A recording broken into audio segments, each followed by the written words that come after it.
करंथियों के नाम पौलुस रसूल का दूसरा खत। मुख्तसर तारुफ। करंथियों के नाम पौलुस रसूल ने दूसरा खत उन दिनों लिखा जब उस कलीसिया के साथ उसके ताल्लुकात कशीदा थे।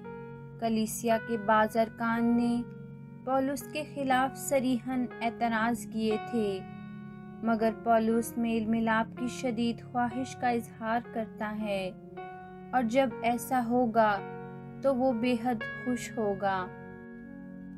खत के पहले हिस्सा में वो करंथस की कलीसिया के साथ अपने ताल्लुक पर बहस करता है और वाज़ेह करता है कि उसने कलीसिया में बेइज्जती और मुखालफत का क्यों सख्त जवाब दिया था, और उस बात पर खुशी का इजहार करता है कि उसकी सख्ती के बायस तौबा और मेल मिलाप की नौबत आई।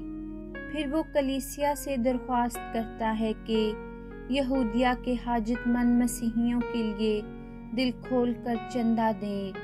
खत के आखिरी अब्वाब में पौलुस अपनी रसालत का दफा करता है, क्योंकि करंथुस के चंद अफराद सच्चे रसूल बनकर उसके खिलाफ उठ खड़े हुए थे और पौलुस को झूठा रसूल करार देते थे।